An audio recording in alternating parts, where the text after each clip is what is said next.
أعوذ بالله من الشيطان الرجيم بسم الله الرحمن الرحيم أمن هذا الذي هو جند لكم ينصركم من دون الرحمن إن الكافرون إلا في غرور আমার আল্লাহ পাক বলেন, এ পৃথিবীর মানুষ, তোমাদের কোন বাহিনী আছে?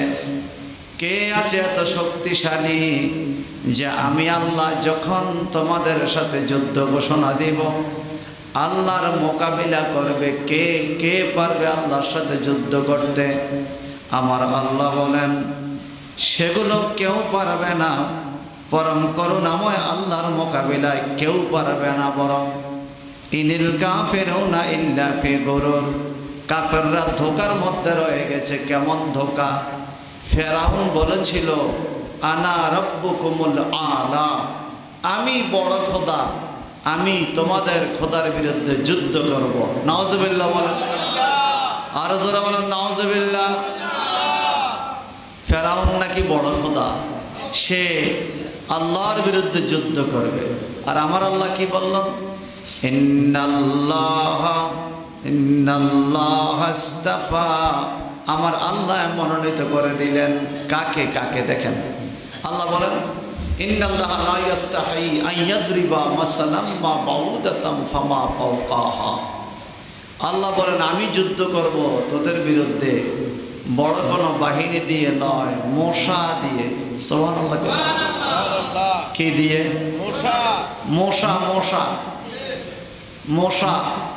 ফেরাউন পানিতে ডুইবা মারা গেছে, উঠতে পারে নাই। আর নমরুদ ইব্রাহিম নবীর বিরুদ্ধে এত বড় এক ভবন বানাইছে, উঁচা, কেউ বলছেন ৬০০০ ফুট উঁচা, পাহাড়ের উপরে সে ভবন বানার উপরের দিকে উঠতেছে। ইব্রাহিম নবী জিগায়, কেন বানাইছে এটা এত উঁচা করে? তোমার আল্লাহর বিরুদ্ধে যুদ্ধ করবো, আকাশে উঠে আল্লাহরে হত্যা করবো। নাউজুবিল্লাহ কর। কত বড় নাফরমান! এই নাফরমানকে আল্লাহ পাক শায়েস্তা করছে একটা মশা দিয়া। কে দিয়া? বলেন না কি দিয়া? তা এত বড় বাদশাহ একটা মশার সাথে পারে নাই, আর আমরা কি পারবো না? আবার আরেক জাতি যেমন আদ জাতি অনেক শক্তিশালী, এদেরকে আল্লাহ ধ্বংস করে দিছে। সামুদ জাতি আল্লাহ পাক বলেন, হাল আতাকা হাদিসুল জুনুদ ফিরআউনা ওয়া সামুদ। হে নবী, আপনার কাছে কি ফেরাউন এবং সামুদ জাতির কাহিনী আসে নাই? এই সামুদ জাতি লম্বায় ছিল ১০০ গজ, একজন মানুষ ১০০ গজ লম্বা। তা আমগো বর্তমান বাংলাদেশের হিসাবে ২০০ হাত। একটা মানুষ যদি ফাতানিশ আসে ২০০ হাত লম্বা, যদি সে একদিন কয় আমি একটু ঘুমামো, কোনো ঘর দাম যাইব? ঘুমাইতে যাবো মাঠে, হাতর হাতর, বাইর জায়গা নাই, ঠিক কিনা? এই সামুদ জাতিরাও ঘর করতে পারে না, বিশাল বড় বাহিনী এরা। এদেরকে আল্লাহ পাক বলছে, তোমরা ইসলাম মেনে নাও। পাঠাইছে হজরতে সালেহ পয়গাম্বর নামে একজন নবী সালেহ আলাইহিস সালাম। উনি আইসা বলে, আনিবুদুল্লাহ, তোমরা আল্লাহর ইবাদত করো। বলে, কোন আল্লাহ? বলে, মা লাকুম ইলাহা গায়রুহু, যে ছাড়া তোমাদের কোনো মাবুদ নাই। আমার মালিক যিনি, তোমাদের মালিকও তিনি। বলে, আমাদের না মানলে কি হবে? বলে, আল্লাহ তোমাদেরকে আযাব দিবে না মানলে। বলে, আল্লাহ আমগরে আযাব দিব? আমগো শরীর দেখছেনি কত বড়, আমাদের সাথে যুদ্ধ করে কেউ পারবে না। নাউজুবিল্লাহ। আল্লাহর নাফরমান্য কথাবার্তা। আমার আল্লাহ বলে, হে সালেহ, আপনি বলে দেন তোরা যুদ্ধ করে আল্লাহর সাথে পারবি না। এরা বলে না আমরা যুদ্ধ করব। বলে আল্লাহর আযাব আসবে, যত বড় আযাব আসুক আমরা তার বিরুদ্ধে যাব, আমাদের সাথে পারবে না। 200 গজ লম্বা। আল্লাহ পাক সালেহ পয়গম্বরকে বললেন তুমি যাও। আল্লাহ যে এখানে বললেন হুয়া জুমদুল্লাকুম ইয়ানসুরুকুম মিন দুনির রহমান, রহমান আল্লাহর বিরুদ্ধে যুদ্ধ করে কে তোমাদেরকে সাহায্য করবে? কেউ পারবে না। আল্লাহর সাথে কোনো যুগে কেউ পারে নাই, কখনো কেউ কি কোন পারবে? যে যুদ্ধ করতে আল্লাহর বিরুদ্ধে যায় তারও বানাইছে কে? আল্লাহ। তো যে বানাইছে তার সাথে কেমনে পারে? সালেহ পয়গম্বর আদব কায়দাবান, ভালো মানুষ, আচরণ ভালো, সুন্দর কথা বলে। আল্লাহ পাক বলেন তাদের কাছে যাও, ইসলাম প্রচার করো। যাইয়া বলল আল্লাহকে মানো। বলে একটা শর্ত আছে। কি শর্ত? হে সালেহ, আমরা ঘর বানাইতে পারি না, এত বড় গাছের ফালা পাওয়া যায় না, ঘর বানাইতে পারে না। বিশাল বড় বড় পাহাড় কাটটা পাহাড়ের মধ্যে মেঘ বানাইলে, তুফান আইলে কোন রকম মাথাটা গুছিয়ে রাখি। আর বেশিরভাগ সময় আমরা মরুভূমিতে থাকি, খোলা আকাশের নিচে শুয়ে থাকি, আমগো ঘর নাই। এখন আমরা যে পাহাড় বানাইয়া বড় বড় পাথর বাইর করছি, তুমি যদি এই পাথরের মধ্যে মশা দিলে একটা উটনি বাইর হয়, গর্ভবতী উটনি।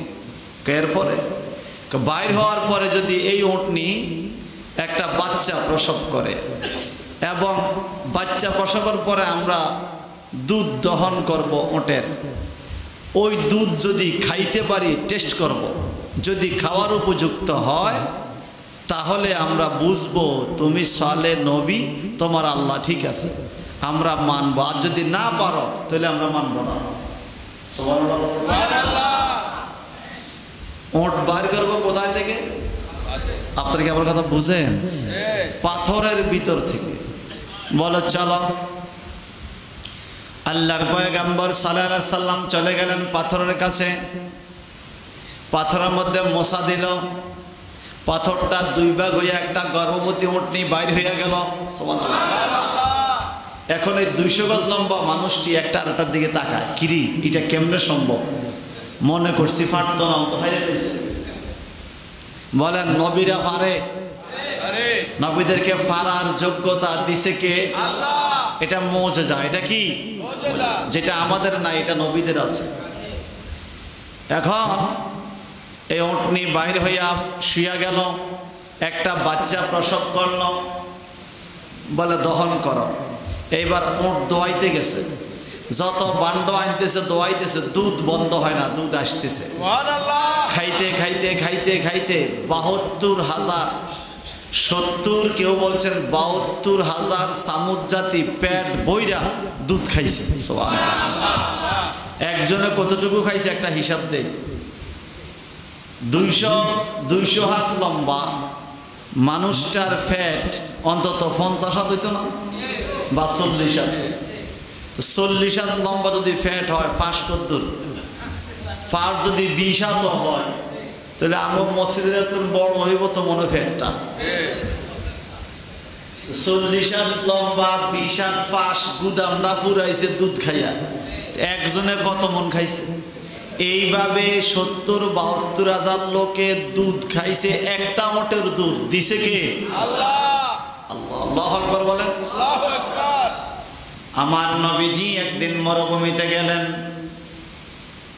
একজন লোক বলে, নবী গো ক্ষুধা লাগছে, খানা পাই না, কোথায় থেকে খাইতাম? আল্লাহর হাবিব বললেন, একটা ছাগলের বাচ্চা ধরে আনো, ছোট বাচ্চা। নবীর কাছে ধরে আনলো। নবীজি ছাগলের বাচ্চার মাথার মধ্যে একটা মশা দিলেন, বলে দুধ দোয়াও। এই দহন করতেছে আর সবাই দুধ খাইতেছে। আরো জোরে খাইতেন না সুবহানাল্লাহ।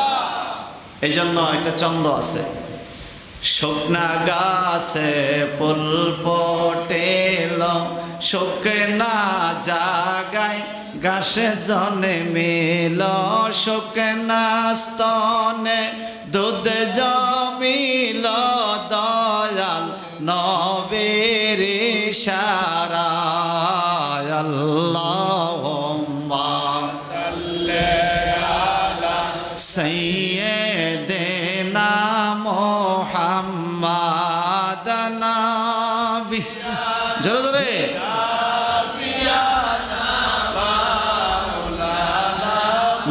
محمد اللهم صل على سيدنا محمد نبي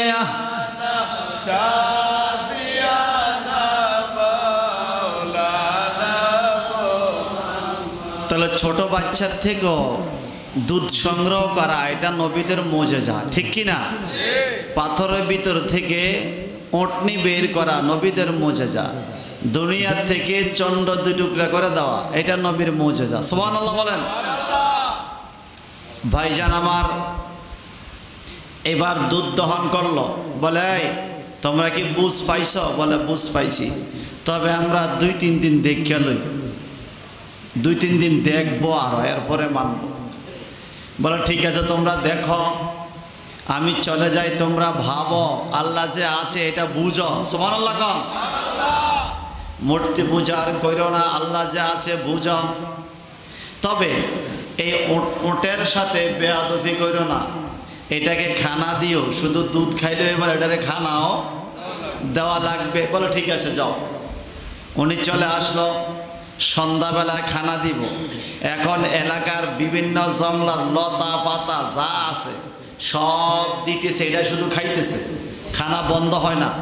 পুরা 70-72 লোকের 70-72 লোকের এক বেলার খানা যা আছে সব দিছে, বন্ধ হয় না। এবারকার পানি খাওয়া 700 লোক নদীতে নাইমা পানি আনতেছে আর দিতেছে, খানা বন্ধ হয় না, এটা শুধু খাইতেছে। সুবহানাল্লাহ। এখন তারা হায় হায় রে, আরে বিপদটাই কানলাম নিজের হাতে, এত খানা দিব কে? কেউ বলে খাওয়াতে, কেউ বলে আর দিস না। একজন বলে একটা বুদ্ধি করো, কি এটা খানা কমানো যাবে, এটার পাওগুলো ধরে শোয়াও, শোয়াইয়া এই ওটের এবং ওটের বাছুর পায়ের খুরগুলো কাইটা দিছে, পায়ের গোস নিচের অংশগুলো কাইটা শোয়ায় রাখছে যেন খানা কমে অসুস্থ হয়ে যায়। এখন পরের দিন দোয়াইতে গেছে, দুধ দহন করতে গেছে, 1 ফোঁটা দুধও আল্লাহ বন্ধ করে দিছে। নাউজুবিল্লাহ বলেন। যেমন মুসা পয়গাম্বর বনি ইসরাইল লোক লয়া মরুভূমিতে গেছিল, আল্লাহ খানা দে, কি দিতাম? মুসা নবী আল্লাহরে আল্লাহ খানা দাও, কি দিতাম? বলে তোমার যা খুশি। আল্লাহ পাক মান্না সালোয়া পাঠাইছে। মান্না সালোয়া হইল জান্নাতি পাখির গোশত আর জান্নাতি রুটি, কেউ কেউ বলছেন জান্নাতি ক্রিম বিস্কিট। আমাদের দেশে কিছু বিস্কিটের মধ্যে ক্রিম দেখবেন উপরে, এরকম জান্নাতি খাবার, স্বাদের খাবার আসমান দিকে দিয়া যাইতো ফেরেশতারা জমিনের মধ্যে, সকালে গেলে এগুলো পাইতো। মুসা আলাইহিস সালাম বলতে খাও, খাইতে থাকো, তবে নষ্ট করিও না, নষ্ট করলে রিজিক থাকবে না। এরা আগের দিন যাইতো, একদিনের খানা আনতো, পরের দিন আবার আনতো। মুসা নবী বলছে অপচয় কইরো না, কয়দিন খাইয়া একদিন বলতেছে রে এইভাবে কয়দিন আসে জানি না, ল আমরা বেশি করে লো, 1 সপ্তাহ লইয়া লো, বেশি করে 1 সপ্তাহ লইয়া লো, লুবি আর কি, লুবি 1 সপ্তাহ লইয়া লো বেশি করে। যখন 1 সপ্তাহ বেশি করে ঘরে আনছে, কিছু খাইছে, কিছু নষ্ট হয়েছে পয়সা, পরে আবার মরুভূমিতে গেছে খানার লাইগা, যায় নাই আর আসে না। এ মুসা তোমার আল্লাহ খানা বন্ধ করছে কেন? মুসা নবী বলো আল্লাহ খানা দাও না কেন, মান্না সালোয়া বন্ধ কেন? আল্লাহ পাক বলে অপচয়কারীকে আমি আর দিব না, এরা আমার উপরে বিশ্বাস নাই। কালকে আসরা না আসে 1 সপ্তাহ রয়েছে, এদের বিশ্বাস নাই, এজন্য খানা বন্ধ। এ মুসা যদি তারা বিশ্বাস ভক্তি রেখে আমার উপর ভরসা রেখে খাইতো, নষ্ট না করত, কিয়ামত পর্যন্ত জান্নাতি খানা আসতে থাকতো, পৃথিবীর কোনো মানুষ না খাইয়া থাকতো না। জোরে জোরে কান সুবহানাল্লাহ। এগুলো নবীদের কি মুজিজা। একদিন আমার নবী নামাজ পড়তেছে, কাবার আঙ্গিনায় নামাজ পড়তেছে, সাহাবীরা দেখলো নামাজ অবস্থা নবী এভাবে হাত উপরের দিকে তুলছে। নামাজের পরে সাহাবীরা জিজ্ঞাসা, ইয়া রাসূলুল্লাহ আপনি তো নামাজ পড়তেছিলেন, হাত উপরের দিকে তুলছেন কেন? বলে ধরছিলাম আনি নাই। বলে কি আনেন নাই? বলে নামাজ অবস্থায় আমার সামনে আল্লাহ জান্নাত তুলে ধরছে, আমি জান্নাতে আঙ্গুরের ছড়া দেখছি, আঙ্গুরের ছড়া। আমি চাইছিলাম আনতাম, পরে আর আনি নাই। হুজুর আনলে কি হইতো? বলে জান্নাতের এক মুষ্টি আঙ্গুর যদি আমি আনতাম, একটা ছড়া, কিয়ামত পর্যন্ত জিন ইনসান সবাই খাইলেও শেষ হইতো না। আরে জোরে কর না সুবহানাল্লাহ। বেহেশতি আঙ্গুরের একটা ছড়া, এত ছড়া, এত বড় যে কিয়ামত পর্যন্ত খাইলেও। আঙ্গুর দেশে তো টক আঙ্গুর আছে, জান্নাতে কি টক আঙ্গুর আছে নাকি? মিষ্টি আঙ্গুর দেশে ফলের মধ্যে ফরমালিন, জান্নাতি ফলে কোনো ফরমালিন নাই। আঙ্গুর দেশের ফল বেশি খাইলে ক্ষতি হয়, জান্নাতি ফল যত খাইবেন কোনো ক্ষতি। একটা উল্টা দিয়ে খাইব, আমার ঘাটটা কি দিয়ে। সুবহানাল্লাহ বলে। আল্লাহ পাক বলে রোজাদারদের জন্য এই ফলগুলো রেডি থাকবে, তৈয়ার থাকবে। আমার ভাইয়েরা, তো যা হোক, যে কথা বলতেছিলাম, সালে পয়গাম্বর এদেরকে বলে তোমরা এটা কি করলা, আর পাইবা না দুধ, তোমরা বেয়াদবি করছো, তওবা করো। তওবা যদি না করো 3 দিনের আলটিমেটাম, 3 দিনের মধ্যে আল্লাহর যুদ্ধ আইব, তোমরা শেষ হয়ে যাবে। এরা বলে আমার শরীরে শক্তি কি কম রে বেটা, কেডা যুদ্ধ করতে হয়? কারণ দেহ বড় মোড়া, বুঝেন না, লম্বা চূড়া। সাল্লাল্লাহু চলে গেল, আল্লাহ পাক 3 দিন সময় দিয়েছেন তওবা করার। এরা সময় নিয়ে তওবা করে না, আল্লাহর বিরুদ্ধে যুদ্ধ করবে। প্রথম রাত্রে তাদের চেহারা হয়ে গেল লাল, এরপরে রাত্রে চেহারা হয়ে গেল হলুদ, এরপরে রাত্রে চেহারা হয়ে গেল কালো। শনিবার দিন সকালবেলার আগে আল্লাহ বলে জিব্রাইল, এরা আমার বিরুদ্ধে যুদ্ধ করবে, যাও তুমি এই সামুদ জাতির কাছে যাইয়া একটা চিৎকার দাও, আল্লাহু আকবার বলে। জিব্রাইল ফেরেশতা এখানে আইসা মধ্যম আওয়াজে, জোরেও নয় আস্তেও নয়, আল্লাহু আকবার একটা চিৎকার দিছে। শব্দ দূষণে এত বিকট আওয়াজ হইছে, সব দিনে কলিজা ফাইটটা, হৃদপিণ্ড ফাইটটা স্ট্রোক করে মারা গেছে। কেমন আওয়াজ দিলে হৃদপিণ্ড ফাইটা মারা যায়? আমাদের দেশে দেখবেন মাঝে মাঝে ছোট বাচ্চাদেরকে নিয়ে রাস্তাঘাটে চলতে গেলে বাসে যদি হঠাৎ করে হুইসেল দেয়, বাসে বাচ্চারা স্যাপড়া দেয় না? অনেক সময় বড় মানুষও কি দেয়, স্যাপড়া দেয়। আমি একটা উদাহরণ দিই আপনাদেরকে। আমাদের গ্রাম দেশে মাঝে মাঝে বিভিন্ন অনুষ্ঠানের নামে, গায়ে হলুদের নামে ডেকসেট বাজায়নি? এই ডেকসেটের যে দুমদুমি আওয়াজ, অনেক হার্টের রোগীর ক্ষতি হয়, অনেক মানুষ স্ট্রোক করে ফেলে। এগুলো ঠিক নয়, এগুলো মানুষের, প্রতিবেশীদের অধিকার নষ্ট হয়, প্রতিবেশীর হক নষ্ট হয়, এটা আপনি করতে পারেন না। এই যে বক্সের আওয়াজ, এই আওয়াজে হঠাৎ হৃৎপিণ্ড ধুপধুপ করে উঠে।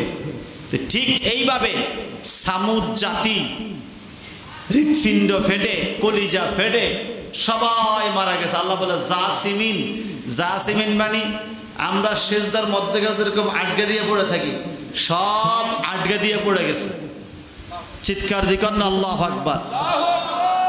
সেই সামুদ জাতির শরীরের হাড্ডি এখনো দুনিয়াতে আছে, তাদের এক একটা আঙ্গুল ঘরের ফালার মতো। এগুলাকে আমাদের দেশে অসুর হাড্ডি কয়, মাঝে মাঝে অসুর হাড্ডি। কিসের অসুর হাড্ডি? এগুলো সেই জাতির হাড্ডি, এগুলো ফসে নাই। এটি ওজন কত, অনেক ওজনই, এগুলো এখনো আছে এই পৃথিবীতে। তাহলে আপনারা বলেন, এত বড় দেহওয়ালা 200 হাত লম্বা মানুষটা জিব্রাইল ফেরেশতার চিৎকারে মরে গেছে, শেষ হয়ে গেছে, আর আমরা 3.5 হাত লম্বা মানুষ কত বাহাদুরি দুনিয়াতে করি। কথা কোন ঠিক কিনা? এরে দম্প জিবি কে আপন পাগল মন মোহন রে, দম্প রাইলে এরে সাদা কাপন পড়াইবে, আতর গোলাপ সেটাই দিবে, সাদা কাপন পড়াইবে, আতর গোলাপ সিটাইবে সাজাই দিবে জনমের মতন হায়রে সাজাই দিবে জনমের মতন বলা মন মন রে দম্বরাইলে পন হইরে দম্বরাইলে বুঝবি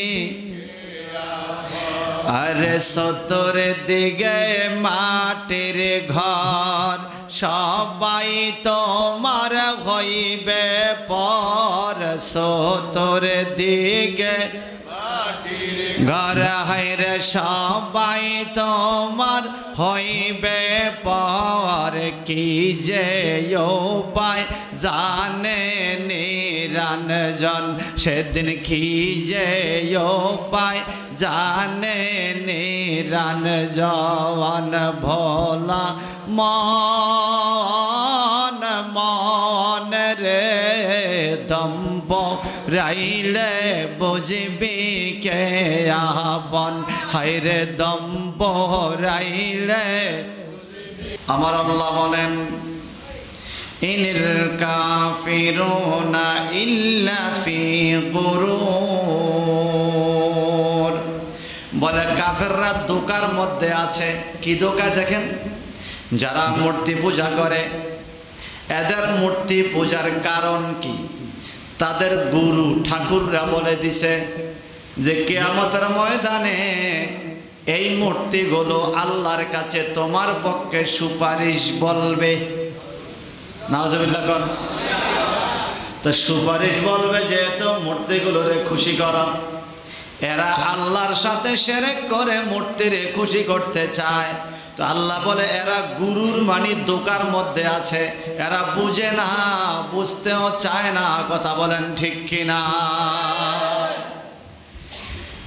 আম্মান হাযাল্লাযী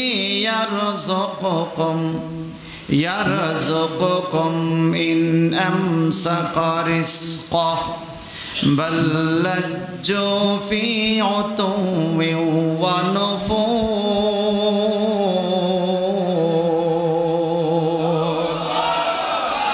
আমার আল্লাহ বলেন আম্মান হাযাল্লাযী ইয়ারযুকুকুম ইন আমসাকা রিজকা রে তোমরা যারা আল্লাহর নাফরমানি করো আল্লাহ যদি তোমাদের রিজিক বন্ধ করে দেয় কে আছে তোমাদের মধ্যে আল্লাহকে বাদ দিয়ে রিজিক দেওয়ার মতো কেউ কি আছে বলেন কেউ আছে রিজিক দেওয়ার মতো কেউ নাই আল্লাহ যদি রিজিক বন্ধ করে দেয় তোমরা কেউ রিজিক তুলতে পারবে না একটা দানা একটা বীজ মাটির মধ্যে বপন করে দিলে গাছটা কি কোনো মূর্তি তোলে না আল্লাহ তোলে আমরা কেউ জীবনে একটা দানের পাতাও সৃষ্টি করা সম্ভব বাজারে গেলে কত রঙের ফুল দেখা যায় এই যে আমাদের এখানে আর্টিফিশিয়াল প্লাস্টিকের ফুল এটা আমরা বানাইছি কিন্তু রূপ দিতে পারছি খুশবু দিতে পারছি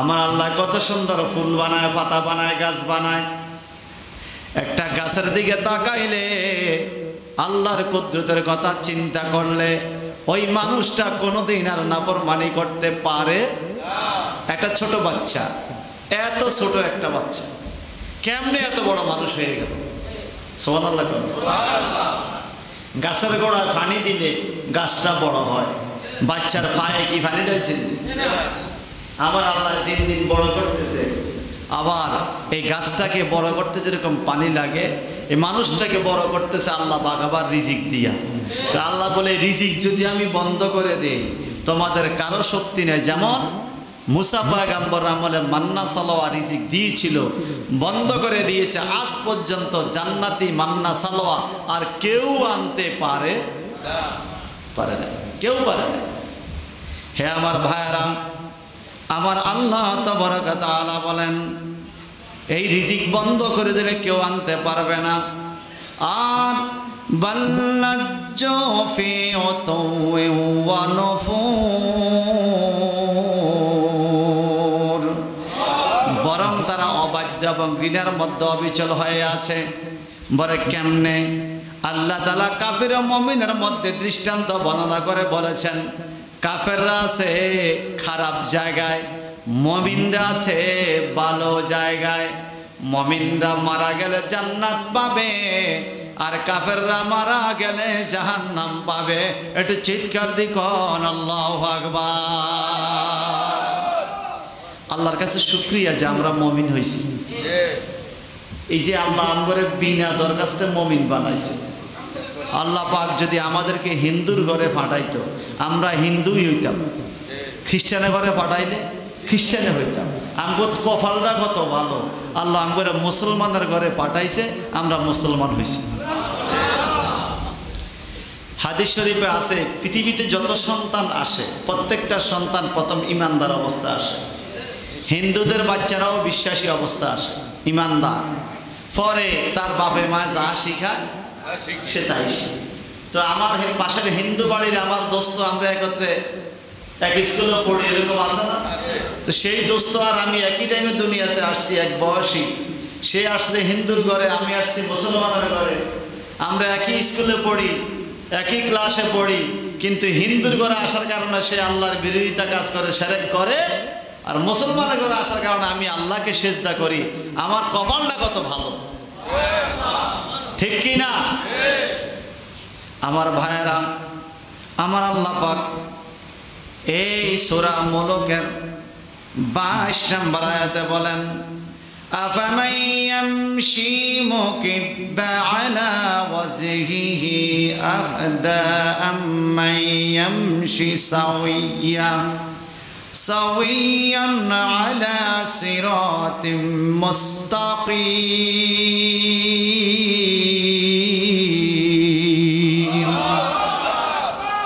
আফামান ইয়ামশি মাকিবান আলা ওয়াজহিহি আহদা।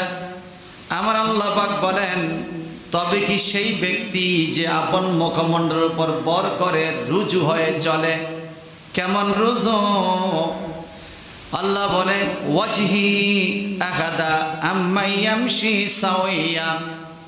সে মনে হয় এমন হয়ে গেছে যে সামনে দেখতে পায় না, পিছনে দেখতে পায় না, ডানে বামে সে কিছু দেখতে পায় না। কাফেরদেরকে বুঝাইতেছে যে সামনে একটা গাছ আছে আল্লাহ বানাইছে, এটাও সে দেখে না। পিছনে আছে সেটাও সে দেখে না। ডাইনে বামে ছোট মানুষগুলো কিভাবে বড় হচ্ছে এটাও সে দেখে না। আসমানের সূর্যটা কে উঠা, চন্দ্রটা কে উঠা, এটাও সে দেখে না। সুবহানাল্লাহ। ওই যে এক লোক নাস্তিক, একটা আম গাছের নিচে বসে আছে। ওই আম গাছের পাশে আবার তরমুজের জমিন, তরমুজ ক্ষেত। তো ইমাম সাহেব হুজুর যাইতেছে মসজিদে। নাস্তিক বলতেছে, খোদারে মানি না, খোদারে মানি না, খোদারে মানি না। তার জিকির হলো খোদারে মানে না। ইমাম সাহেবকে এরে তুই মান আর না মান, খোদা ঠিকই আছে। তুই মানলেও খোদা আছে, না মানলেও তুই না মানলে কি হয়েছে? কেন মানে না জিগা, কেন মানো না? দেখো এই গাছটা কে বানাইছে? আমার খোদায়। তরমুজটা কে বানাইছে? আমার খোদা। আল্লাহ মানি না। কেন মানো না? এত মোটা আম গাছ, ছোট্ট ছোট্ট আম, এক দাঁড়াইটা তরমুজের লতা, 20 কেজি বড় তরমুজ। এটা কেমন বিচার তোমার খোদা? এত বড় আম গাছে ছোট্ট আম, ছোট্ট একটা লতার মধ্যে বড় একটা তরমুজ। এ আল্লাহ তোমার খোদারে মানি না। ও আচ্ছা, এটা নি ইমাম সাহেব খোদা, তার কথা তো ঠিক, তো তুমি তারে বুঝাই দাও। ইমাম সাহেব কি কয়? তুমি তারে বুঝাই দাও। এমন টাইমে একটা বাতাস আইছে। বাতাসে আম গাছের দেখে একটা আম সুইটটা তার কপালের মধ্যে পড়ছে। নাস্তিকের কপালটা ফুইটা গেছে, উপরে ব্যথা পাইছি রে ভাই, কপালটা ফুইটা গেছে। এখন নাস্তিকে আমের দিকে একবার তাকায়, তরমুজের দিকে আবার তাকায়, আবার গাছের দিকে তাকায়, আবার কপাল ধরে। কিরে কি বুঝলি? কয় না তোমার খোদা ঠিক আছে। কয় না ঠিক নাই। কয় না ঠিক আছে। বলে কেমনে ঠিক আছে?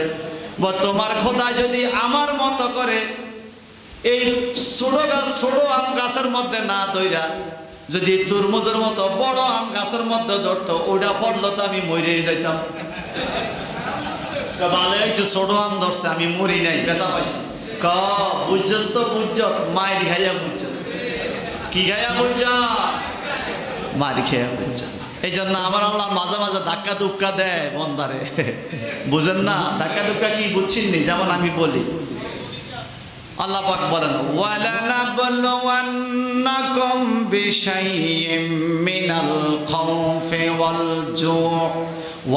জু'i ওয়া নাকসিম মিনাল আমওয়ালি ওয়াল আনফুসি ওয়াস সামারাত ওয়া বাশশিরিস সাবিরিন।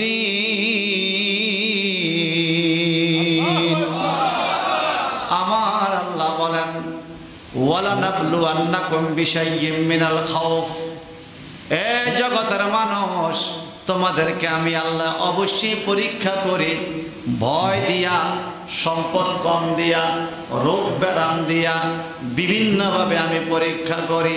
যদি পরীক্ষায় ধৈর্য নিয়ে থাকতে পারো, ওয়াবাশশিরিস সাবিরিন, ও নবী আপনি ধৈর্যশীলদেরকে জান্নাতের সংবাদ দেন।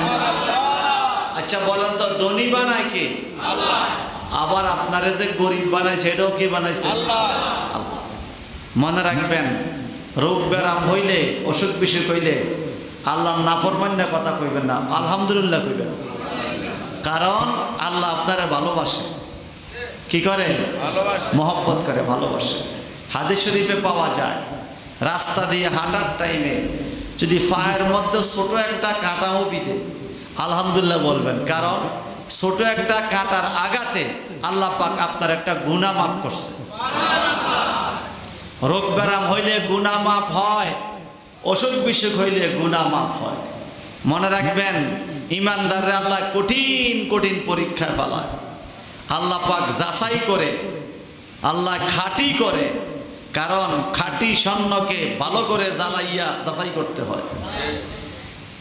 রোল নম্বর 1 যা একটা ক্লাসে, আর 101 যা স্যারে সবাইকে সমান প্রশ্ন করে না। ক্লাসে কিছু জিজ্ঞেস করলে রোল নম্বর 1, 2 যা এত ভালো ভালো মেধাবী ভালো ছাত্র, তাকে কঠিন প্রশ্ন জিজ্ঞেস করে, সে যেন আরো ভালো করে। আর 101 যা এটারে জিজ্ঞাসা একটা সহজটা, এইটা যেন সহজটা পায়, উৎসাহ পায়। তো মনে রাখবেন, ইমান যার যত মজবুত, তার বিপদ আপদ আল্লাহ বেশি দেয়, তারা আল্লাহ আরো মজবুত ইমানদার করে জান্নাতে নিতে চায়। এই জন্য ইমানদারদের মাঝে মাঝে বিপদ আপদ আসে। আমার আল্লাহ বলেন, এরা কি বুঝে না, ডাইনে বামে কি তাকায় না? আল্লাহর কত রকম নিদর্শন। আলা সিরাতিম মুস্তাকিম, আল্লাহ বলে সরল পথের উপরে রয়েছে কত মানুষ, কত দিকে। কাফির প্রত্যষ্টতার উপরে ঘুরতে থাকে, আর ইমানদাররা, মুমিনরা চোখ খুললেই আল্লাহর নিদর্শন দেখে। সুবহানাল্লাহ। দেখবেন হিন্দুরা, কাফেররা, এই গাছটা কে বানাইছে? ঠাকুর, কত সুন্দর গাছ, ঠাকুরে বলে গাছ বানাইছে। আর আমরা কি বলি? পাখিটা কত সুন্দর, গাছটা কত সুন্দর, আমার আল্লাহ বানাইছে। ঠিক কি না? বিড়ালের বাচ্চাটা কি সুন্দর দেখা যায়, আল্লাহ বানাইছে। গরুর বাছুরটা কি সুন্দর, ঠিক কি না? এরা কি কর, আরে আমার ঠাকুরে দিছে। ঠাকুরের বেল আসেনি, কথা কন, ঠিক কি না? একটা মহব্বতে পড়ে লা ইলাহা, জোরে জোরে জোরে জোরে, লা ইলাহা ইল্লাল্লাহ, লা ইলাহা ইল্লাল্লাহ, লা ইলাহা ইল্লাল্লাহ, লা ইলাহা ইল্লাল্লাহ, আল্লাহ বহু দূরে মদিনা, আমরা কেমনে যাব জানি না। মওলা বহু দূরে মদিনা, আয় আমরা কেমনে যাব জানি না। রে দয়া কর দয়াল আল্লাহ দয়া পুরা মনের বাসনা লা ইলাহা ইল্লাল্লাহ ও লা ইলাহা ইল্লাল্লাহ ও লা ইলাহা ইল্লাল্লাহ আল্লাহ আল্লাহ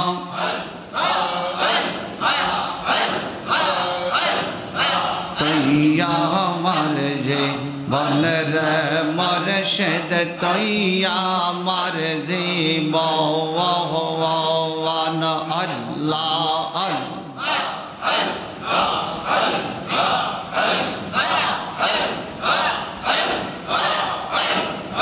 তুমি আমার অতি আপন সতরাম আজারো দোয়ান রে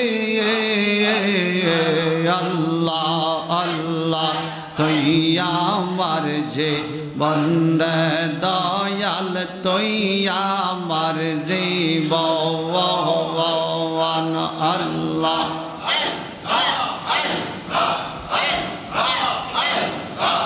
আল্লাহ আল্লাহ আল্লাহ আল্লাহ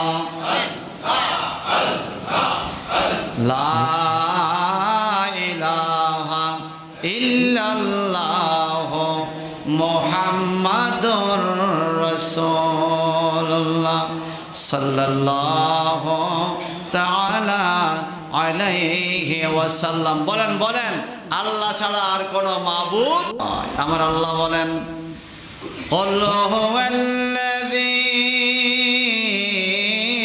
أنشأكم وجعل لكم السمع والأبصار والأفئدة قليلا ما تشكرون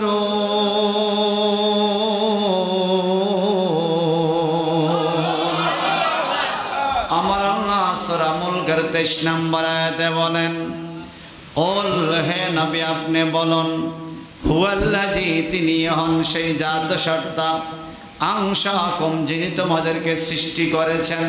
সবাই এক বাক্যে বলেন আমাদের সবাইকে সৃষ্টি করছে কে? আল্লাহ। ওয়াজআলা লাকুম এবং তোমাদের জন্য তৈরি করেছেন সামআ কান, আবসারা চোখ, আফইদা দিল। সুবহানাল্লাহ। চোখ কান দিল এগুলা কে বানাইছে? আল্লাহ।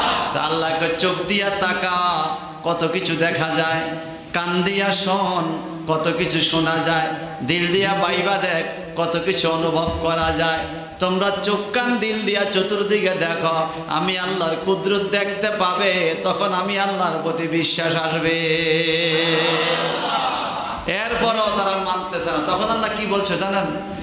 খাতামাল্লাহু আলা কুলুবিহিম ওয়া আলা সামিইহিম ওয়া আলা আবসারিহিম গিশাওয়া ওয়া লাহুম আযাবুন আযীম।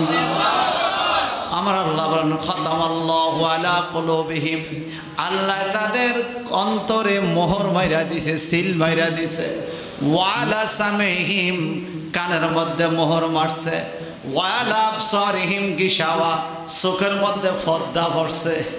এরা কান থেকেও শোনে না, চোখ থেকেও দেখে না, দিল থেকেও বুঝে না। এই কথা কোন ঠিক কিনা? আল্লাহ কেন বুঝেন? আল্লাহ পাক বলেন সাম্মাম বুকমাম উমিয়ম ফাহুম লা ইয়ারজিউন। কয় তারা চোখ থাকতে আন্দা, কান থাকতে দেন্দা, মুখ থাকতে বোবা। কথা বলেন ঠিক কিনা? ইন্নাল্লাযীনা কাফারু সাওয়াউন আলাইহিম আনজারতাহুম আম লাম তুনজিরহুম লা ইউমিনুন।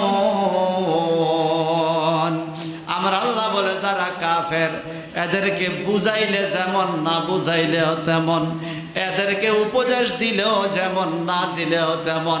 তবে হে আমার বন্ধু, আপনার কাজ আপনি কইরা যান। যে ঈমান আনবে যে না আনবে তাদের ব্যাপার। কাফেররা কোনোদিন ঈমান আনবে না, কারণ তাদের অন্তরে মোহর মারা হইয়া গেছে এই বাণিকা, এই বাণিকা।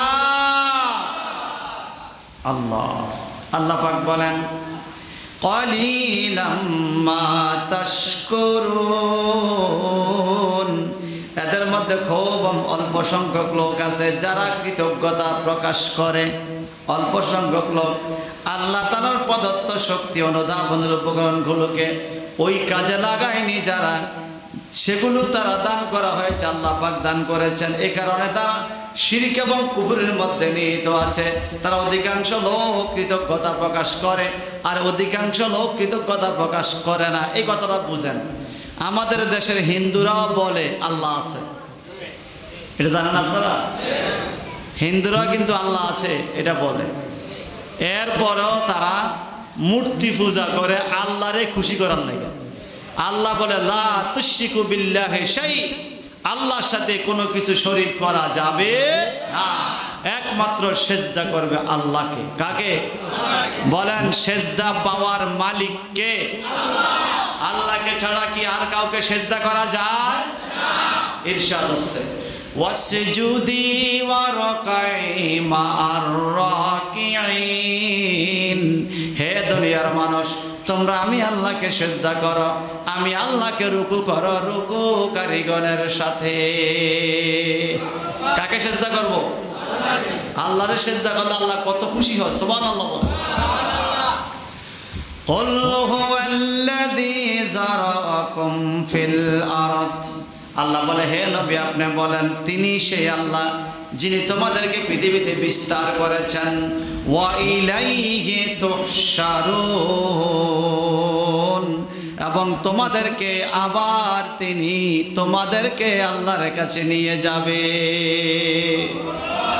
বল আল্লাহর কাছে যাওয়া লাগবে? লাগবে কি? গুনাহ লইয়া যাইবেন? গুনাহ লইয়া? আহা আহা, আল্লাহর ভয় অন্তর রাখার দরকার আছে না নাই? দেখেন আল্লাহর ভয় অন্তর রাখলে কি হয়। আমি আপনাদেরকে আল্লাহর ভয়ের কারণে একটা কিতাব পড়ছিলাম, আপনাদেরকে দুই একটা জিনিস এই কিতাব থেকে আমি আপনাদেরকে শোনাই। আল্লাহর ভয়, আল্লাহ বলেছেন ইয়া আইয়ুহাল্লাযিনা আমানুত্তাকুল্লাহ, হে ঈমানদাররা তোমরা আল্লাহকে ভয় করো।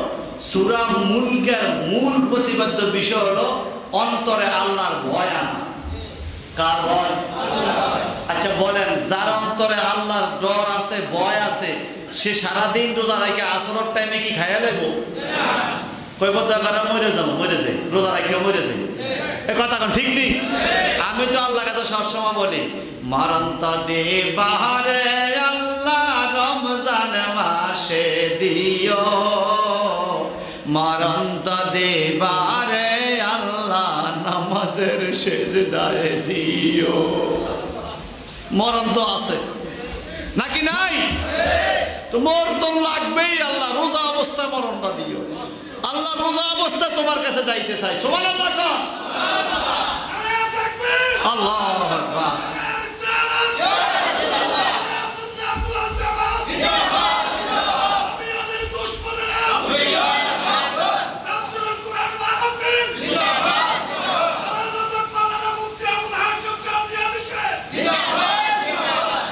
আল্লাহর ভয় অন্তরে রাখার দরকার আসেনি? দেখেন আল্লাহর ভয়, তাফসীর রুহুল বয়ান প্রথম খণ্ড 433 নম্বর পৃষ্ঠা একটি ঘটনা। ওয়াকান আলী আবি হানিফা রাহিমাহুল্লাহ আলা রাজুলিন আলফা দিরহামি সাওদা ফারাদ্দা রাইহি আলফা দিরহামি বিয়াদ। ঘটনাটা হলো ইমাম আজম আবু হানিফা একজনকে টাকা কর্জ দিছে, টাকা 1000 দিরহাম হাওলাত দিছে। কি দিছে? আমাদের দেশে আমরা হাওলাত বরাদ দেই তো ইমাম আজম আবু হানিফা একজনকে টাকা হাওলাত দিছে। এগুলো ছিল কালো রঙের টাকা। কি রঙের? যেমন আমাদের দেশে 2 রঙের টাকা আছে, পয়সা।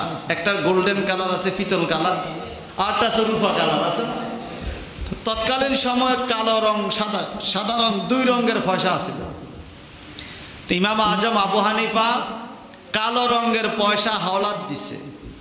তো যখন হাওলাতের টাকাটা ওই লোকে ফেরত দিছে, দিয়া গেছে সাদা রঙের টাকা। কি রঙের? আমাদের দেশে ফিতল কালার যেই 5 টাকার নোট আর রূপালী কালার মান তো একই নাকি? মানে বেশ কম আছে। কাগজের 5 টাকা আর পয়সা 5 টাকা, মানে এক ননি। ইমামে আজম রহমতুল্লাহ আলাইহি কর্জটা ফেরত পাইয়া তিনি মনে মনে ভাবলেন, আমার টাকা ছিল কালো, কিন্তু দিয়া গেছে আমার সাদা, এটা আমি নেব না। এতে আমি সাদা রংটাকে সুদ মনে করি। আমি সুদ মনে করি, আমি এটা নেব না। কি বুঝলেন? আসলে তো একে। উনি মনে করতেছে এটা কি, এটা সুদ হইব। বাবারে, আমের যেই রঙের টাকা দিছি আমার সেই রঙের দাম। কত ভয় আল্লাহর তাদের, ওনাদের অন্তরে আল্লাহর কত ভয় ছিল। সুবহানাল্লাহ বলেন। তাফসীর রুহুল বায়ানের প্রথম খণ্ড 443 পৃষ্ঠা এবং 434 পৃষ্ঠার মধ্যে আরেকটা ঘটনা আছে। ইমামে আজম আবু হানিফা একজন লোকের টাকা হাওলাত দিছে। আগে তো হাওলাত বরাত ছিল, কি বলেন? এখন হাওলাত বরাত দিল বিপদ। টাকা হাওলাত দিলে ওই তার আর খুঁজে পাওয়া যায় না, ঠিক কি না?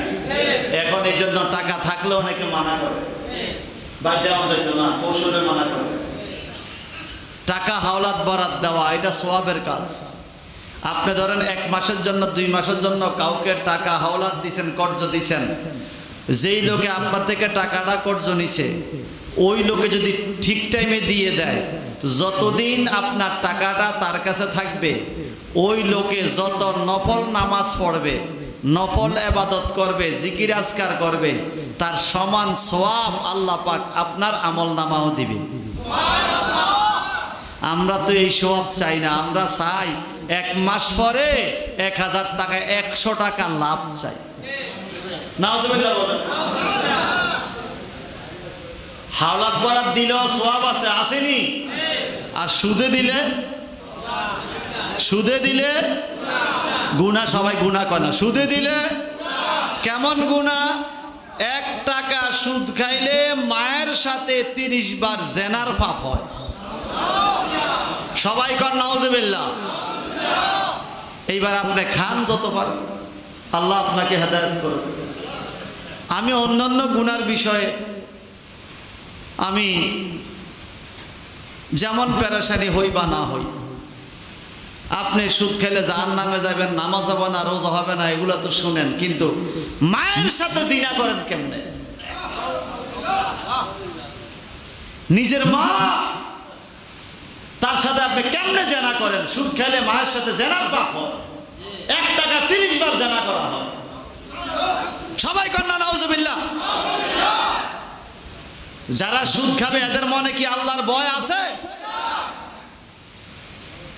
আমার খুব মনে পড়ছে একটা ঘটনা। রহিমানগর বাজারে মাওলানা আব্দুল বারী জেহাদি সাহেব তাফসির করতেছে হাই স্কুল মাঠে। আব্দুল বারী জেহাদিরে দেখছেন তো আপনারা? আবার সাউজের মুরিদা ছিল। আরে বাপরে, বড় বাঘা মানুষ আছে। পাতানিশো তো আইছে বহুবার। আব্দুল বারী জেহাদি। তা আমি আপনাদের দিকে তাফসির শোনাই, বাড্ডা, বাউড়া, শৈলপুর, পাতানি, সেদিকে শৈলপুর মিজিবাড়ির মুজাফফর হাবর সাহেবরা দেখছেন নি আপনারা? আরে আরো ভালো হলো, কি চেহারা আছে না, মারহাবা বলেন না। উনি এখানেও তো আইসে তাফসির, এই মসজিদেও আইসে মনে আছে তাফসিরে। বাড্ডা যাইয়া একদিন আমার স্পিরিট দেখে বলতেছে আজকের থেকে ওনাকে জেহাদি বলবেন, মিয়াজি নয় জেহাদি। এই পাগলা আমার জেহাদি ফতুয়া দিয়ে গেছে। এরপরে আপনাদের এই পাড়া এদিকে আমাকে জেহাদি বলে। আমি জেহাদ করতে পারি নাই, কিন্তু উনি বলছে জেহাদি। কয়েক জায়গা ওয়াবিরা দৌড়াই না খাইছে, কথা বুঝেন না? বহসের মধ্যে উনি থাকতে। তো আপনাদেরকে সে আব্দুল বারী জেহাদি তফসির করে বলতেছে সুদের ওয়াজ করতেছে। তো রহিমানগর বাজারের দিন বৃহস্পতিবার দিন মানুষের বাজারের জন্য শোনা যায় আওয়াজ। তা আমাদের এলাকার একটা হিন্দু নাম ছিল হারাদন। কি নাম? মানুষে ডাকতো হরিণা, হরিণা ডাকতো। এই আসিল বডি, বড় বড় গরু পাইতো, জমি আসিল বেশি। তো এই লোকে ওড়া খানজি বানাই তো টুকরি বানাইয়া বাজারে নিয়ে বেচত। হের ফোলা এখনো আছে। তো রহিমানগর বাজারে এসে মোড়া বাজারে মোড়া বেচতেছে, টুকরি বেচতেছে। ওই আওয়াজও তার কানে আইতেছে, সুদ খাইলে কি হয় কি হয় সে শুনতেছে আর মোড়া বেচতেছে। হঠাৎ করে যখন এই হাদিসটা যে হাদিস সব কইল যে 1 টাকা সুদ খাইলে নিজের জন্ম দেওয়া মায়ের সাথে 30 বার জেনার পাপ হয়, এই লোকটা দাঁড়ানোর থেকে ঠাঁই বৈশা গেছে, এই হিন্দু লোকটা। কারণ সে এলাকার মধ্যে সুদের ব্যবসা করত। সে ওনাকাঞ্জি বেচ্চা বাড়িতে আইসা পরের দিন সকালে যারে যারে টাকা সুদে দিছে সবার বাড়িতে যায় কইছে, ভাই আমার আসল টাকাটা কবে দিবা, দিয়া দিও, আমি সুদ খাইতাম না। কয় কি রে হরিণের আরে বাপরে বাপ, মায়ের লোকে কেমনে জিনা করি, অন্য কিছু মা তো মায়ের সাথে জানা করা যায় না। কে কইছে? যে আদি সাহেব তোমাকে মুসলমানদের হুজুরে কইছে মার সাথে জানা হয় 1 টাকা খাইলে 30 বার। আমি আর সুদ খাইতাম না। একটা সত্যি কথা, এই হিন্দু লোকটা মরণ পর্যন্ত সুদ খায় না। একটা হিন্দু লোক যদি এত পরিবর্তন হইতে পারে, আমার মুসলমানের কি হলো? যত সুদের ওয়াজ করে এটার কানে দি ঢুকে না। কথা বলেন ঠিক কিনা? আপনাদের পাতানিশ আছে কিনা সুদ খাই না আমি জানি না। আছে আছে, এরা মানুষ না,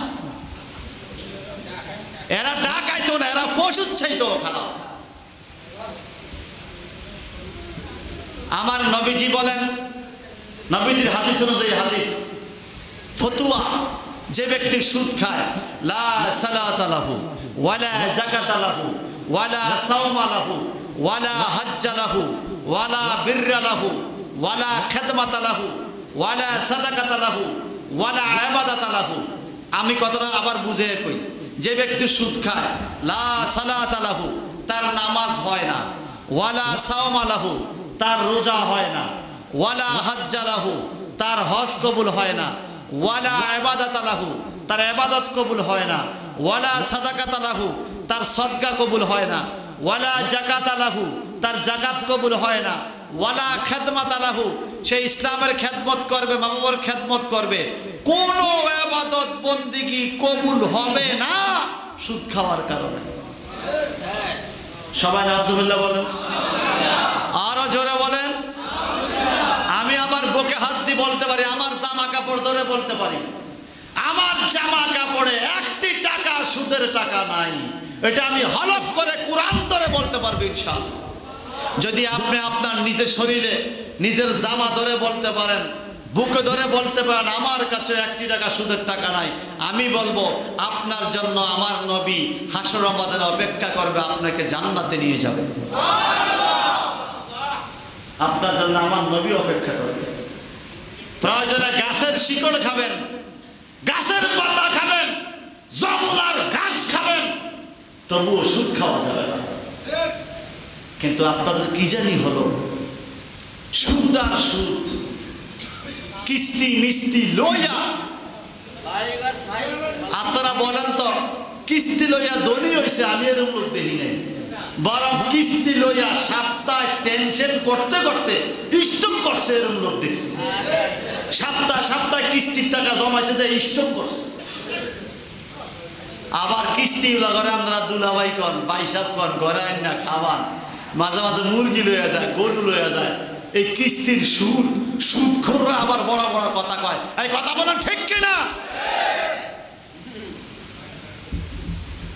ভাইসাব বন্ধুরা আমার, নারী হক, পুরুষ হক, মুসলমান হক আর হিন্দু হক, সুদ সবার জন্য পাপ। কথা বলেন ঠিক কিনা? সকল ধর্মে সুদকে না বলে, সুদ খাওয়া ঠিক নয়। কিন্তু আমাদের দেশে কি হইলো জানেন, এখন আর গ্রামে সুদ না লাগাইল 1.5 লাখ 2 লাখ 5 লাখ টাকা নিয়ে ডিপিএস করছে ব্যাংক। কথা কয় না? ডিভিএস খাতা বড়ি হিসাবারি তোর কোয়ালা বাড়া ডিভিএস করছে। আমার বাড়িতে একটা সমিতি আছে, আমার নিজের বাড়িতে কি আছে, আমরা অনেক বন্ধু বান্ধব মিলে সেই 95 সাল থেকে সমিতি এখনো আছে। প্রথম সমিতি করছি 2 টাকা, সপ্তাহ 2 টাকা, 95 সালের 2 টাকা আমাদের ছাত্র মানুষ, আস্তে আস্তে মাসে 10 টাকা, এইভাবে করতে করতে মাসে 100 টাকা। যাও এখন সমিতি অনেক বড় হয়েছে। সেখান থেকে হঠাৎ করে আমার এক ভাই প্রস্তাব দিল এগুলা ব্যাংকে রাখে। ব্যাংকে রাখার পরে দেয় নিজে নিজে টাকা বাড়ে, নিজে নিজে। এখন আমি সব ব্যাংকে গেলাম, যা গেলাম শোনেন আমগো 3-4 জনের নামে অ্যাকাউন্ট, যৌথ অ্যাকাউন্ট, সমিতি হইল 50 জনের নাম। 5 টাকা বাড়লে কবর টাকা নিব 50 জনে ভাগ করে, হলদ খাইম আমরা 7 জনে। কথা কয় না? এরকম সমিতি সমাজে নাই। বাঘ খাইব ব্যাকে, নেতা খাইব হলদ, বাঘ সমিতির গোষ্ঠী কিনে যাবে। পরে আমার চাচা দাদাকে শোনেন সমিতিটা বাড়িওয়ালাকে উপকার, কি উপকার, অমকের মাইয়া বিয়া, অমকের ওষুধ, হঠাৎ করে টাকা কইবা তো সমিতির থেকে উড়াইনি, এটা দিয়ে সারায়। আবার সমিতির থেকে পেলেট কিনছি, সমাজে গরিব মানুষের কিছু টাকা পয়সা দেয়, কাগজ কলম দেয়, অনেক সামাজিক কাজ হয়। এটা ব্যাংকের তো হবে না, তাই গেলে আপনারা বুদ্ধি করেন। ব্যাংকলারে বলেন কিভাবে রাখলে আমাদের টাকা বাড়বে না। পরে ব্যাংকলে একটা বুদ্ধি, হেড অফিস থেকে কেমনে কেমনে বুদ্ধি কইরা আমাদের 1 টাকাও বাড়ে না, বরং মাসে 2 বার কাটে। মাসে 2 বার অ্যাকাউন্ট থেকে আমি কে কাটো, এবার রাখবো টাকা বাড়ালে কাটবো না, কাটো। এখনো সমিতিটা আছে। আমরে লোভ যে হাইছে 10 লাখ টাকা রাখেন, 5 বছর পরে 15 লাখ নিবেন, 20 লাখ নিবেন। আমি কই আমি 7 জনের স্বাক্ষর দিয়া 20 লাখ নিব, হলদ খাইব কি কবর? আমার মায়ের সাথে জেনা হবে, এই কাজ আমি করতে পারবো না, আমি করি নাই। আপনারা হয়তো মাঝে মাঝে ভাবেন হুজুরে এত টাকা কি করে। আমার কোনো অ্যাকাউন্টে টাকা নাই, শুধুমাত্র যে অ্যাকাউন্টে সরকারি বেতন আসে, এই মাসিক টাকা এই মাসে আসে, আবার আগে মাসে তুলে দেবে। 1000 টাকা সেভ রাখতে হয়, অ্যাকাউন্ট ঠিকানার লাগে হেড আছে। এই মাসে আজকে কত তারিখ, কত মাসের টাকাটা আছে এখনো তুলি নেই। কারণ টাকা থাকলে বাড়ে, নিজে নিজে বাড়ে, এই জন্য আমি রাখি না, এই জন্য আমি রাখি না। যৌথ অ্যাকাউন্ট, সরকারি অ্যাকাউন্ট, টাকা আপনার 20,000 টাকা আছে, এটা আবার বাড়ে, নিজে নিজে বাড়ে। একবার 3 মাস আমি টাকা তুলতে সময় পাইনি, ব্যস্ত ছিলাম, জায়গা দিয়ে 822 টাকা বাড়ছে। কত? আমি এই টাকাটা তুললে আবার ব্যাংক লাগে আমরা রেখে দেন, কি লাগে আমি এটা নিব না। শোনেন এটা রাখলে আমারও তো বিপদ, আমরা একটা কাম করেন এটা দান করি দেন। তখন আমি বাজ্যে কিতাব খুলি দেখছি যদি কোনো কারণে অবৈধ কোনো টাকা তুমি পাইয়া যাও, যেমন রাস্তায় পাইছ বা কেউ দিছে বা সুদের কোনো চলে আইছে, তুমি এটা কাউকে সোয়াবের নিয়ত ছাড়া, সোয়াবের আল্লাহ সোয়াব দিয়ে কথা বলতে তোমার আল্লাহ আমি সোয়াব চাই না, এটা তারে দিয়ে দিলাম খাইয়া বাঁচো, এরকম। তারপর আমি সোয়াবের নিয়ত ছাড়া একটা এতিমের হাতে দিয়ে দিছি। কথা বুঝেন নাই? কারণ আমি আর যাই বলি, যেই মা আমাকে 10 মাস 10 দিন গর্ভে রাখছে, যেই মা আমাকে বুকের দুধ খাওয়াইয়া বাঁচাইছে, যেই মা আমাকে রাতকে রাত অর্ঘবা রাইকে আমার পায়খানা প্রস্রাব পরিষ্কার করে আমারে পালছে, যেই মায়ের পায়ের তলে আমার ব্যস্ত, ওই মায়ের সাথে আমি সুদ খাইয়া জেনা করতে পারি না। কথা কন ঠিক কিনা? আমি বুঝি না মানুষের মন কত পাষাণ হইলে সুদ খাইতে পারে। তাদের অন্তরে আল্লাহর কোনো ভয় নাই। ভাই সাহেব বন্ধুরা, আমার যে কথা বলতেছিলাম, তাকওয়া, আল্লাহর ভয়। আমার আল্লাহ কেমন ভয় আছে, আল্লাহর ভয় ইমাম আজমের অন্তরে। উনি টাকা হাওলাত দিয়েছেন এক লোককে, এখানে কথা ছিল মনে আছে নি? হাওলাত টাকার জন্য, হাওলাতটা টাকা আনার জন্য বাড়িতে গেছে। দরজার মধ্যে আওয়াজ দিয়া দরজা খুলতে দেরি, উনি আইসা রৌদ্রের মধ্যে দাঁড়ায় রয়েছে, মরুভূমিতে রৌদ্র, ঘরের ছায়া আছে, ছায়ার মধ্যে দাঁড়ায় না, রৌদ্র। এই পথ দিয়ে একজন লোক যাচ্ছে, ওই লোকটা বলে, হুজুর কেমন আছেন? সালাম কালাম হলো, কথা হলো। হুজুর এখানে কেন আসছেন? বলে আমি এই লোকের কাছে টাকা পাই, হাওলাতটা টাকা কর্জ দিছি, টাকার জন্য আসছি। তো হুজুর রৌদ্রে কেন? ঘরে ছায়াটার দাঁড়ান। কয় না রে বাবা, আমি যারে টাকা দিছি তার ঘরের ছায়া দাঁড়াইলে এটা সুবিধা হয়, তার থেকে সুবিধা নিলাম, আমি এটাকে সুদ মনে করি, এই জন্য আমি তার ঘরের শ্যামা তো দাঁড়াইতে পারি। আল্লাহু আকবার বলবেন না? চিন্তা করা যায়, যাকে টাকা হাওলাত দিছে তার ঘরের ছায়ার মধ্যে দাঁড়ানো ইমাম আজম আল্লাহকে এত ভয় করে, দাঁড়ানোটাকে সে জায়েজ মনে করে নেয়। আর আমগো দেশে টাকা হাওলাত দিলে, সুদে লাগাইলে আবার দোকানে বই বই, কিরে তোতরা টিএম খাওয়াস না কিছু, হাতে চা খায়, বিস্কুট খাওয়াইতে, আবার টাকা দিতে না পারে তারা আবার খাওয়ায়। কথা কর না, খাওয়ায়নি? আহা আহা, এত সোজা না বাজান। আল্লাহ যে আপনারে এত সুন্দর স্বর্ণের বাসন কোসনওয়ালা, ফুল ফলওয়ালা বেহেশতটা দান করবে, এত সোজা? এত সোজা না। তাকওয়াবান না হইলে আপনি কখনো জান্নাতে যাইতে পারবেন না। ইমাম আজম ঘরের দেওয়ালের ছায়ার মধ্যে দাঁড়ানোকে উনি যদি না সুদ হয়ে যায়, এই জন্য উনি ছায়ার মধ্যে দাঁড়ায় না। এতটুকু ভয় আমাদের ইমাম আজমের অন্তরে ছিল। সুবহানাল্লাহ বলেন, আরো জোরে কান্না সুবহানাল্লাহ। তাফসীর রুহুল বয়ানের আরেকটা ঘটনা বলছি, দ্বিতীয় খণ্ড 136 নম্বর পৃষ্ঠায় হযরতে ইব্রাহিম ইবনে আদহাম রাদিয়াল্লাহু তাআলা আনহু এই ঘটনাটা বলেন যে একদিন তিনি বাইতুল মুকাদ্দাসের পবিত্র পাথরের নিচে ঘুমিয়েছিলেন। পবিত্র পাথর কোনটা জানেন? যেই পাথরের মধ্যে নবীজি পাও রাইখা বোরাকের থেকে নামছে, আবার পাও রাইখা বোরাকের উপরে উঠছে। সুবহানাল্লাহ। এই পাথরটা কোথায় জানেন? পাথরটা ঝুলন্ত অবস্থায়। এই পাথরে দোয়া করছে, ওগো আল্লাহ, তোমার আখিরি নবী আমার উপরে পাও মোবারক রাইখা বোরাক থেকে নামছে, আবার পাও রাইখা উঠছে, আমার জীবন ধন্য।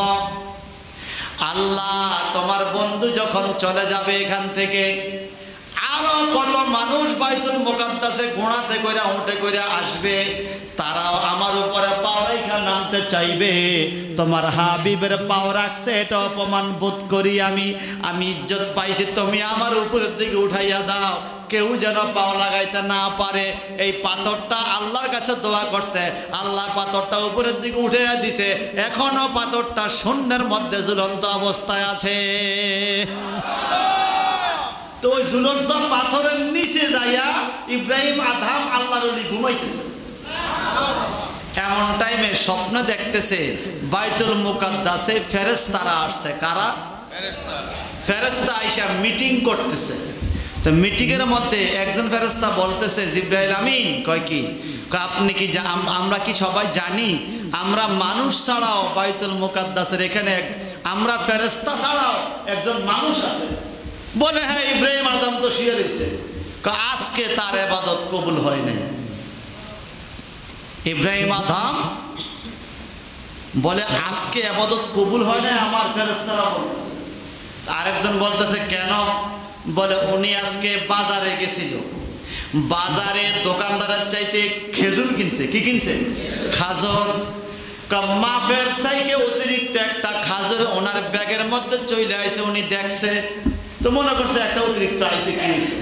আমরা মাপার টাইমে দুই একটা এরকম পড়ে জানি, উনি এটা আর ফিরে দেয় নাই, মনে করছে পড়ছে আর কি, এরকম পড়ে, উনি এটা বাড়িতে নিয়ে আসছে। এই একটা খেজুর বেশি আনার কারণে আজকে ওনার ইবাদত কবুল হয় না। কবুল হয় না। এটা উনি স্বপ্নে দেখতেছে। পরের দিন সকালে পাগল হয়ে গেছে, এটা কি স্বপ্ন দেখলাম। ইব্রাহিম ইবনে আদহাম আবার দৌড়াইয়া গেছে বাজারে, যাইয়া 1 কেজি খাজুর কিনছে ওই দোকান থেকে, কিনা একটা খাজুর নিজের বাগের থেকে দোকানদারের ফেরত দিয়া চলে আসছে। দোকানদার কি কয়, আমি এটা আপনার দিয়ে গেছি, এটা এমনি দিয়ে গেছি, আসল কথা কয় না। কাছে ঠিক আছে। উনি পরের দিন আইসা আবার ঘুমিয়ে রয়েছে। আজকে স্বপ্ন দেখতেছে, ফেরেশতারা বলতেছে, হে ফেরেশতারা, আজকে আমাদের ইবাদত যেরকম কবুল হয় ইব্রাহিম বিন আদহাম ওই কারণে ওনার ইবাদত ফেরেশতাদের মতো কবুল হয়েছে। আল্লাহু আকবার।